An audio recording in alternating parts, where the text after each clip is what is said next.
Muy buenas noches, gracias por dejarnos entrar a su hogar una semana más con una charla larga, distendida, mano a mano. En este caso voy a conversar con una persona que a los 31 años era un joven diputado cuando se da el golpe de Estado en nuestro país. Con el tiempo se convierte en el segundo presidente democrático tras la restauración democrática y se da la curiosidad que este expresidente de la República es el padre del actual presidente de la República. Esta noche seré curioso con el doctor Luis Alberto Lacalle Herrera.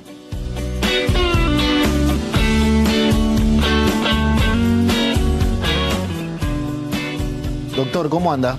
Bien. ¿Todo bien? Bien, encantado de estar acá. ¿Es de los que le gusta que le sigan diciendo presidente? Bueno, creo que me corresponde.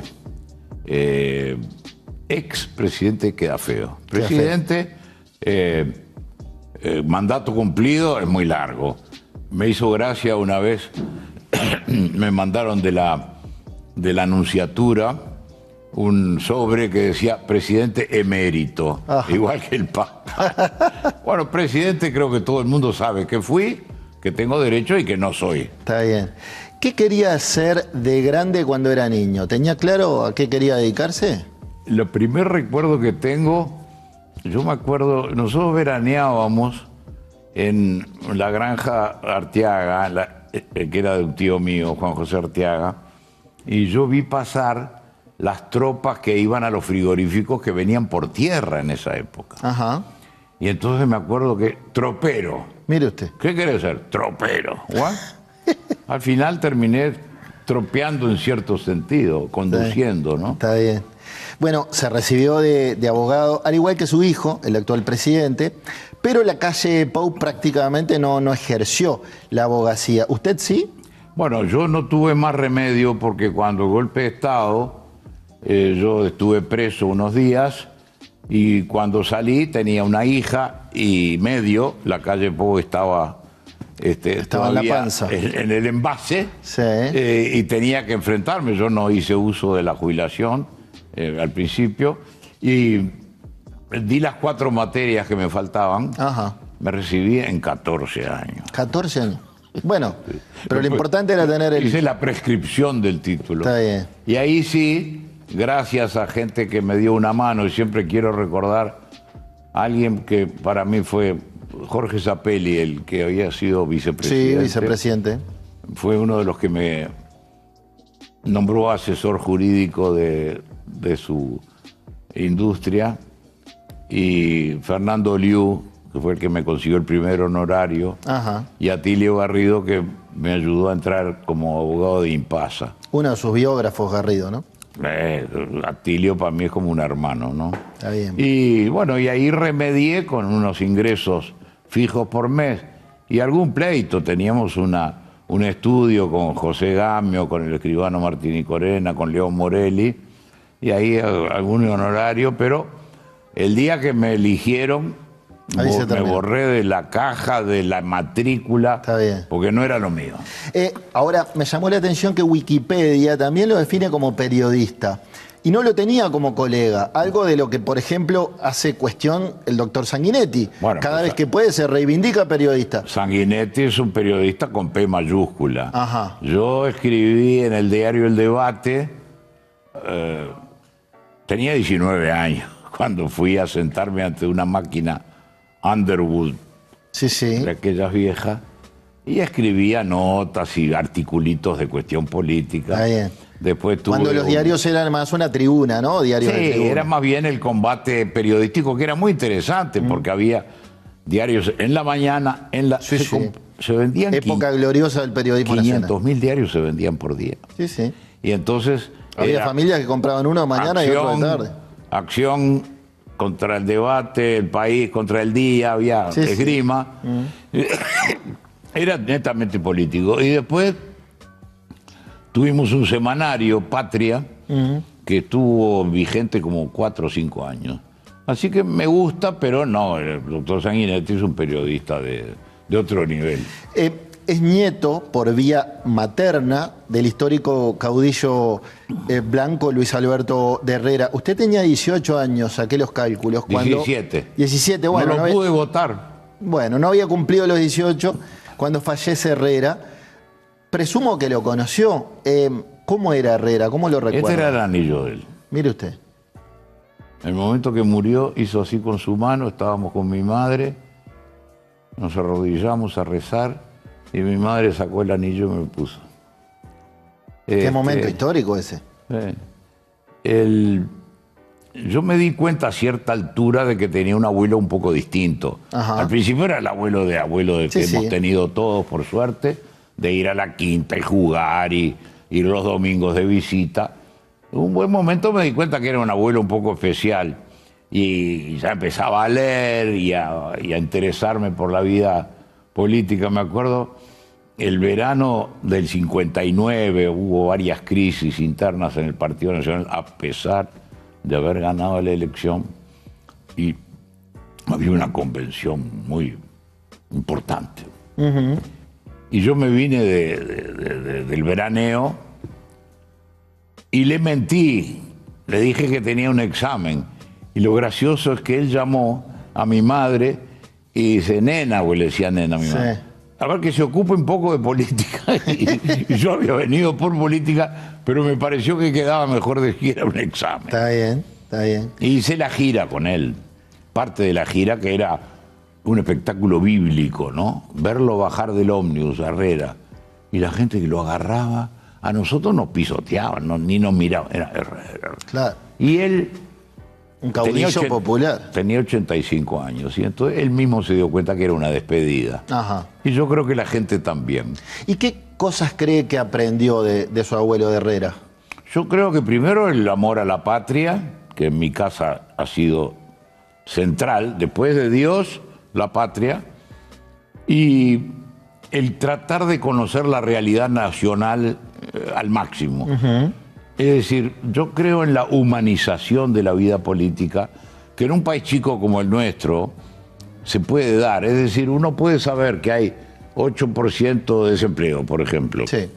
Está bien, es verdad, lo dijo el técnico, la estadística, pero cuando uno le mira la cara a alguien que no trabajó y que no va a trabajar mañana y tiene esa mirada, lo baja a la dimensión humana. Sí, al llano.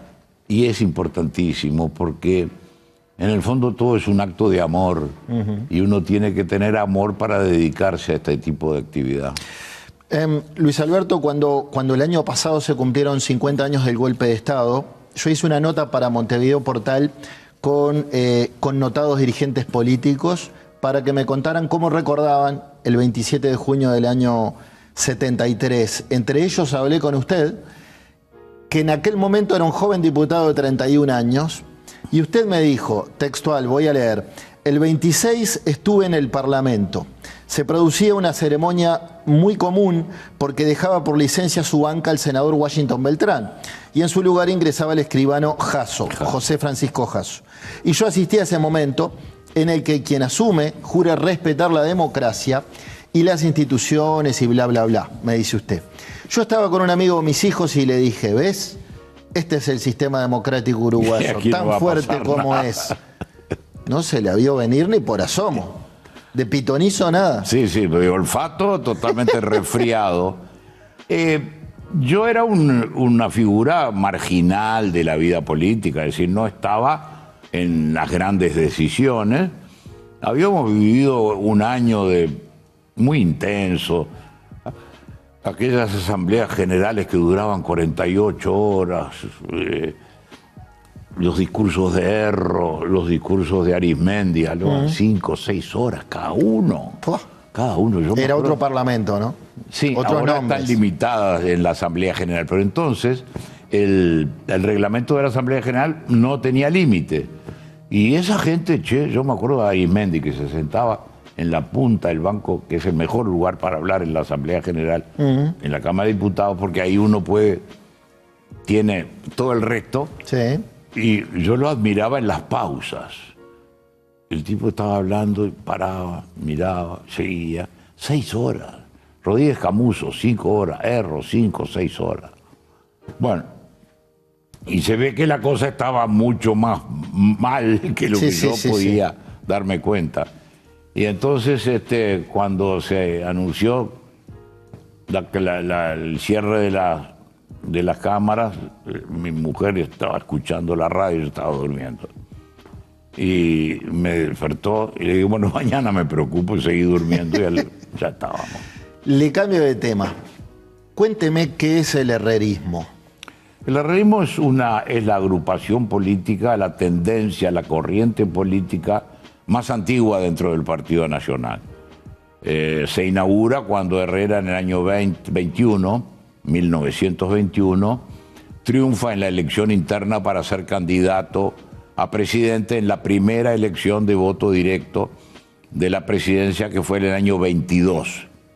De ahí en más, él pasa a ser para siempre la mayoría dentro del Partido Nacional, con las divisiones y los conflictos de siempre la mayoría. Muere Herrera y el herrerismo, que era él, era el herrerismo vivo, caminando, claro. Se divide, va para acá con Echegoyen, con Aedo, con Heber. Cuando a mí me toca hacerme cargo un poco del movimiento nacional, en el año 82, cuando las internas, un poquito antes, fundamos el Consejo Nacional Herrerista. Después nos juntamos con el escribano Ortiz y pasó a llamarse Herrerí. Es, primero, una concepción muy clara del país, de su independencia, el cuidado de su soberanía, especialmente respecto de los vecinos, una tendencia antiimperialista y anticomunista, una versión popular de la actividad política, de conocimiento de la realidad, de ser muy pragmáticos.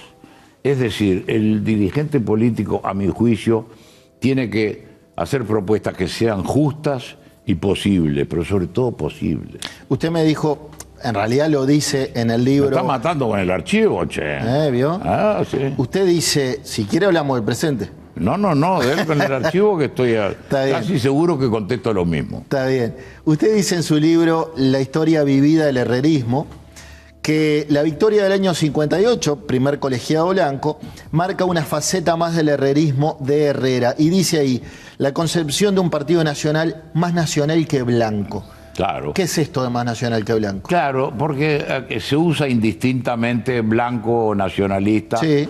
En realidad, el partido blanco, no como partido como los entendemos ahora, sino tomando partido por alguien que fue Manuel Oribe, nace al mismo tiempo que el Partido Colorado.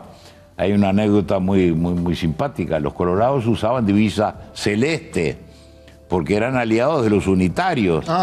Pero el celeste con el sol y la lluvia se vuelve blanco.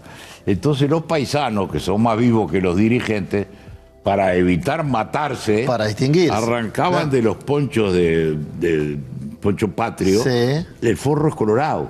Y se lo pusieron en los sombreros y en las lanzas. Mire usted. Y ahí viene la palabra colorado. Bueno, la primera etapa es... La batalla de carpintería. Los partidarios de Oribe usamos la divisa blanca, que es la de Artigas en la batalla de las Piedras. Después, en el año 1872, se constituye el Club Nacional o Partido Nacional. ¿Cuál es el concepto que yo manejo? El Partido Nacional siempre lo hemos entendido como un instrumento, no un fin, un instrumento para realizar una obra nacional. Y siempre incorporó otras fuerzas.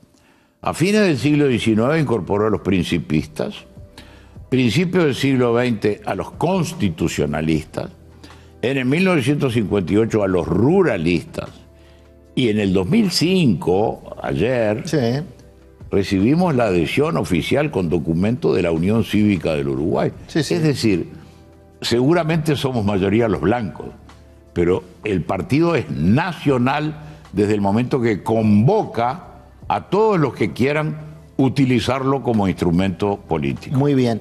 Una más de ese libro antes de ir a la tanda. Es un libro del año 21. Dice que el nacimiento, habla del nacimiento del Movimiento de Liberación Nacional Tupamaros en el año 63. Usted dice que esa minoría soberbia y violenta que calificaba la democracia vigente en los años 60 como libertad burguesa, se dedicó al secuestro, robo, asesinatos y torturas, sembrando las semillas de la futura e inminente dictadura. Y agrega usted, esos actores han influenciado negativamente la vida nacional hasta el día de hoy. ¿Por qué dice hasta el día de hoy? ¿Se está refiriendo a los Mujica, Topolansky, Bonomi o qué? ¿Cómo hay que interpretarlo?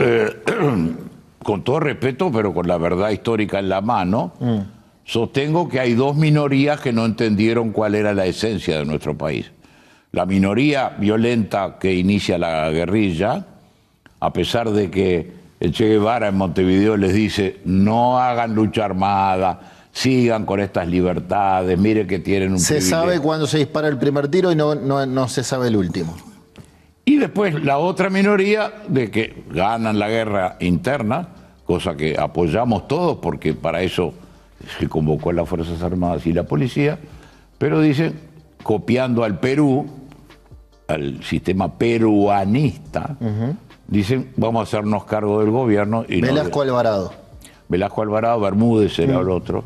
Se hacen cargo del gobierno durante 12 años. Son dos minorías soberbias. ¿Por qué digo yo? Porque, por ejemplo, pusimos fin a la etapa esta con dos leyes. La de amnistía, que viene de olvidar, amnios, olvidar. Dimos amnistía a todos los subversivos, todos los Mujicas, MPP, OPR, 33, olvido. Muy bien.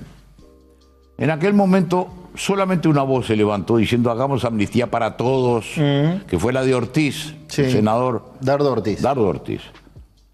No se aceptó ese criterio.